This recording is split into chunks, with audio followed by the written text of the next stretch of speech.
உங்கள் அனைவருக்கும் வணக்கம். பேசுவது கார்த்திக்.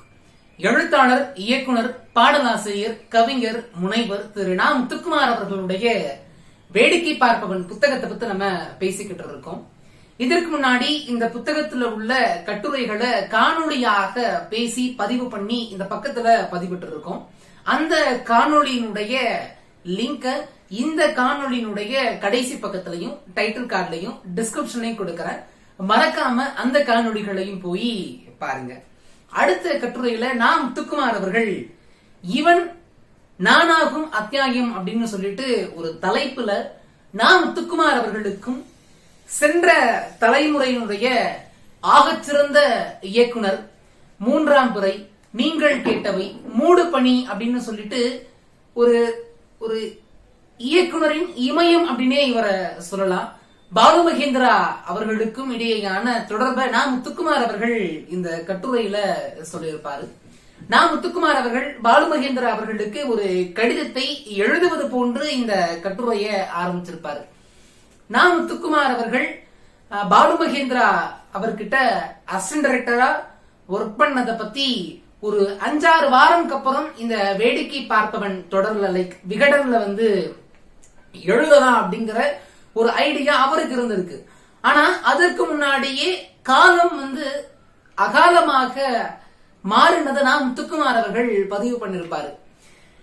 எனக்கு நிறைய வழிகாட்டுதல்களை சொல்லிக் கொடுத்த, என்னை கைப்பிடித்து கூட்டி சென்ற அந்த மனிதரை பற்றி நான் எழுதுறதுக்கு முன்னாடியே அவரு எங்க எல்லாரையும் விட்டு பிரிஞ்சிட்டாரு அப்படிங்கிற ஒரு துயரமான செய்தியை அவர் உணர்றாரு. உணர்ந்ததுக்கு அப்புறம் நா. முத்துக்குமார் அவர்கள் இயக்குனர் பாலு மகேந்திரா அவர்களை பத்தி எழுதுறாரு. பாலு மகேந்திரா அவர்கள் அவர் சென்ற இடத்திலிருந்து நா. முத்துக்குமார் அவர்கள் அவருக்காக எழுதுவதையும், நா. முத்துக்குமார் அவர்கள் இனி தன்னுடைய லைஃப்ல எதையெல்லாம் லீட் பண்ண போறாரு அப்படிங்கறத எல்லாத்தையும் பாலு மகேந்திரா அவர்கள் மேல இருந்து வேடிக்கை பார்த்துட்டு இருப்பாரு அப்படின்றத நா. முத்துக்குமார் அவர்கள் நன்றாகவே உணர்ந்தாரு அப்படின்னே சொல்லலாம். நா. முத்துக்குமார் அவர்கள் அந்த பாலு மகேந்திரா அவர்களுடைய இறுதிச் சடங்குல அந்த கண்ணாடி பெட்டிக்குள்ள ஒரு கலையினுடைய இமயமே உள்ள அடங்கி இருந்தாலும் அவர் விட்டு சென்ற அந்த திரைப்படங்களை யாராலும் இந்த காலத்தாலும் அழிக்க முடியாது அப்படிங்கறத நா. முத்துக்குமார் அவர்கள் உணர்ந்தாரு. இனி ஒவ்வொரு வாரமும் வியாழக்கிழமையில காலையில போன் பண்ணி வேடிக்கை பார்ப்பவன் படிச்சுட்டேன் முத்துக்குமார் அப்படின்ற கம்பீரமான குரலுக்கு நான் எங்க போவேன் அப்படிங்கறத நா. முத்துக்குமார் அவர்கள் உருக்கமாக கேட்டிருப்பாரு. அது மட்டும் இல்லாம பாலு மகேந்திரா அவர்கள் இயக்குனராக இருந்த போது, நா. முத்துக்குமார் அவர்கள் உதவி இயக்குனராக இருந்த போது தயாரிப்பாளர்கள் கொடுக்காத அந்த காசுனால பாலு மகேந்திரா அவர்கள் தன்னுடைய காரை வித்து அந்த காசை உதவி இயக்குநர்களுக்கு சம்பளமாக கொடுத்து அவர் ஆட்டோலையும் பஸ்லையும் மாறி மாறி ஏறி போனதை நா. முத்துக்குமார் அவர்கள் பார்த்திருக்காங்க. பாலு மகேந்திரா சார் அவர்களுக்கு பாண்டி பஜார் அப்படின்னு ரொம்ப பிடிக்கும். அந்த பாண்டி பஜார் இருக்கக்கூடிய கடை வீதிகளும் அந்த சாலையோரம் இருக்கக்கூடிய அடர்த்தியான மரங்களுடைய நிழல்களையும் நா. முத்துக்குமார் அவர்களும் பாலு மகேந்திரா அவர்களும் 2 பேரும் ஒன்னாக வழிநெடுக நடந்து போயிருக்காங்க அப்படின்னே சொல்லலாம். ஒவ்வொரு முறையும் என்ன பண்ற, ஃப்ரீயா இருக்கியா, பாண்டி பஜார் போவோமா அப்படின்னு சொல்லிட்டு பாலு மகேந்திரா அவர்கள் அழைக்கும் போதெல்லாம் நா. முத்துக்குமார் அவர்கள் கூட போயிருக்காரு. அப்ப கைகளை பிடித்து கொண்டு பாலு மகேந்திரா அவர்கள் நடந்து போயிருக்காரு. அது மட்டும் இல்லாம நா. முத்துக்குமார் அவர்களுக்கு இந்த உலக சினிமாக்களை அறிமுகப்படுத்துவதில் பெரும் பங்கு வகித்தவர் அப்படின்னா பாலு மகேந்திரா அவர்களையே சொல்லலாம். காலையில ஒரு திரைப்படமாக இருக்கட்டும் சரி, மதியம் ஒரு திரைப்படமாக இருக்கட்டும் சரி, இரவு அப்படின்னு சொல்லி 3 வேளைகளையும் திரைப்படத்தை நா. முத்துக்குமார் அவர்களுக்கு போட்டு காமிச்சு அதுல என்னென்ன மாதிரியான அந்த மாரல் ஆஃப் தி ஸ்டோரி அதை சொல்ல வர்றாங்க, அதை எப்படி காட்சிப்படுத்திருக்காங்க அப்படிங்கிற எல்லா விஷயங்களையும் நா. முத்துக்குமார் அவர்களுக்கு சொல்லி கொடுத்திருக்காங்க. அது மட்டும் இல்லாம பாண்டி பஜார் நா. முத்துக்குமார் அவர்களும் பாலு மகேந்திரா அவர்களும் எப்பெல்லாம் போறாங்களோ அப்பெல்லாம் போயிட்டு திரும்ப ரிட்டர்ன் வீட்டுக்கு வரும்போது அந்த பாண்டி பஜார் பக்கத்தில் இருக்கக்கூடிய ஒரு புத்தக கடையில அன்னைக்கு என்னென்ன கவிதை தொகுப்புகள் வந்திருக்கோ அதையெல்லாம் பாலு மகேந்திரா அவர்கள் வாங்கி அன்புடன் அப்படின்னு சொல்லிட்டு கையெழுத்து போட்டு நா. முத்துக்குமார் அவர்களுக்கு பரிசளித்த அந்த நொடிகளாக இருக்கட்டும் சரி, எல்லாத்தையும் நா. முத்துக்குமார் அவர்கள் இதனுடைய மனதுல இறுக்கி வைத்திருக்கிறார் அப்படின்னு சொல்லலாம். நா. முத்துக்குமார் அவர்களுக்கு பாலு மகேந்திரா அவர்களை எப்படி தெரியும், அந்த ஒரு சகாப்த உறவு வந்து எப்படி உண்டாயிற்று அப்படிங்கறத நாம் முத்துக்குமார் அவர்கள் நிகழ்ச்சியோட பகிர்ந்திருப்பாரு. நாம் முத்துக்குமார் அவர்கள் முதல்ல பட்டாம்பூச்சி விற்பவன் அப்படிங்கிற அந்த ஒரு கவிதை தொகுப்ப பாலு மகேந்திரா அவர்களுடைய உதவி இயக்குனர் அவர்கள் வந்து அறிவுமதி அண்ணன் அவருடைய பதிப்பகம் வாயிலாக வெளியிடலாம் அப்படிங்கிற ஒரு ஆலோசனை. அப்படி இருக்கும்போது அந்த முன்னுரை யாரு எழுதி கொடுக்கலாம் அப்படிங்கிற ஒரு ஐடியா இருக்கும்போது நண்பர்கள் நிறைய பெயர்களை சொன்னாங்க. அப்ப அறிவுமதி அண்ணன் எல்லாவற்றையும் ஒதுக்கி ஓரம் வைத்து விட்டு இதற்கு என்னுடைய தகப்பன் பாலு மகேந்திரா அவர்கள் எழுதி கொடுத்தால் சரியாக இருக்கும் அப்படின்னு சொல்லிட்டு சொல்லியிருக்காரு. சரின்னு சொல்லிட்டு அறிவுமதி அவர்கள் பாலு மகேந்திரா அவர்களுக்கு ஒரு கடிதத்தை எழுதுறாரு. அந்த கடிதம் எதற்கு அப்படின்னா நாம் முத்துக்குமார் அவர்களை அறிமுகப்படுத்துவதற்காக ஒரு கடிதத்தை எழுதுறாரு. அந்த கடிதத்தை எழுதும் போது அறிவுமதி அவர்களுக்கு வந்து அப்படியே கை நடுங்குது, நின்னுக்கிட்டே அந்த கடிதத்தை எழுதியிருக்காரு. அந்த கடிதத்துல என்ன எழுதியிருக்காரு அப்படின்னா, அன்பின் அப்பாவுக்கு தங்கள் பிள்ளை மதி எழுதும் கடிதம். இவன் என் தம்பி. இவன் கவிதை தொகுப்புக்கு முதல் குழந்தையின் பூஞ்சை மேனியில் மருத்துவச்சியின் கைரேகை பதிவதாக உங்கள் முன்னுரை வேண்டும். உங்கள் உரைநடை காதலனாக இது என் அன்பு கட்டளை.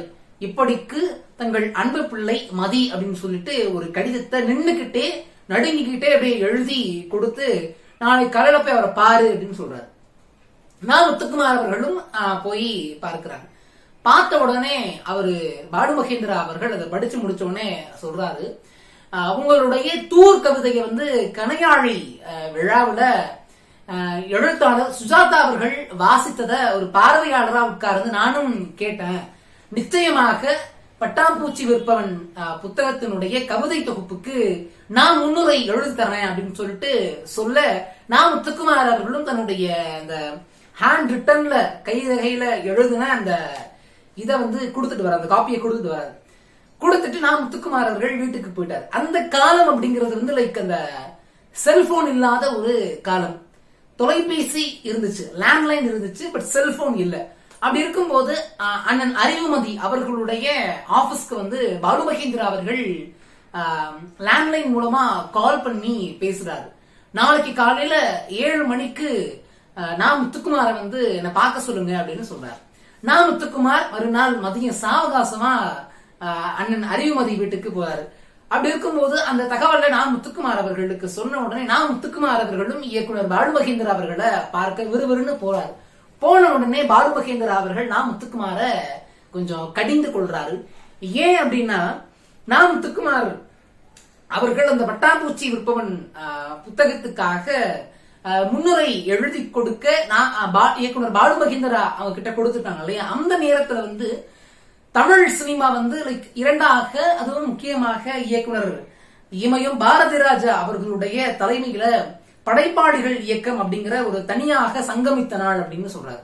அந்த ஒரு விழாவில இயக்குனர் பாலு மகேந்திரா தன்னுடைய உரையை ஆரம்பிக்கும் பொழுது என்னுடைய உதவி இயக்குனர் எழுதிய கவிதை அப்படின்னு சொல்லிட்டு தூர் கவிதைய வாசிக்கிறாரு. அப்படி வாசிச்சு அதை சொல்லுவோன்னே லைக் என்னுடைய உதவி இயக்குனர் அப்படின்னு சொல்றத நாம் முத்துக்குமார் அவர்கள் பிறகு வேறொருத்தர் மூலமா கேள்விப்பட்டிருக்காரு. அந்த ஒரு காலம் நாம் முத்துக்குமார் அவர்களுக்கு கனாக்காலமாக இருந்திருக்கிறது. நாம் முத்துக்குமார் அவர்கள் இயக்குனர் பாலு மகேந்திரா அவர்களுடைய வீட்டுல லைக் எல்லாரும் ஒன்னா சாப்பிட்டதாகவும், பசி முடிஞ்சக்கு அப்புறமும் அந்த டைனிங் டேபிள் உட்கார்ந்து மீனை வந்து வறுத்து கொடுத்ததாகவும் அப்படின்னு சொல்லிட்டு நிறைய விஷயங்கள் நாம் முத்துக்குமார் அவர்கள் இயக்குனர் பாலு மகேந்திரா அவர்களோடு இருந்த அந்த இணக்கமான நாள்களை இந்த கட்டுரையில பகிர்ந்திருப்பாரு அப்படின்னே சொல்லலாம். அது மட்டும் இல்லாம கடைசியாக போய்வா என் தலைவா, நீ நிரந்தரமானவன், அழிவதில்லை, எந்த நிலையிலும் உனக்கு மரணமில்லை அப்படின்னு சொல்லிட்டு முதல் முறையாக ஒரு இயக்குனருடைய மறைவுக்கு அந்த தமிழ் சினிமாவே வந்து தன்னுடைய படப்பிடிப்புகளை எல்லாமே நிறுத்தி கொண்டது. அது மட்டும் இல்லாம அவர்களுடைய மரணத்துக்காக தயாரிப்பாளர்கள் சங்கம், நடிகர் சங்கம், இயக்குநர்கள் சங்கம், பெப்சி அப்படின்னு சொல்லிட்டு வருகை தந்த எல்லோருக்குமே நாம் முத்துக்குமார் அவர்கள் நன்றிய தெரிவிச்சிருக்காரு. இப்படிக்கு அப்படின்னு சொல்லிட்டு ஒரு லிஸ்ட் ஆஃப் இதை கொடுத்துட்டு நான் முத்துக்குமார் அவர்கள் சைன் ஆஃப் பண்றாரு. எப்படி பண்றாரு பாருங்களேன்.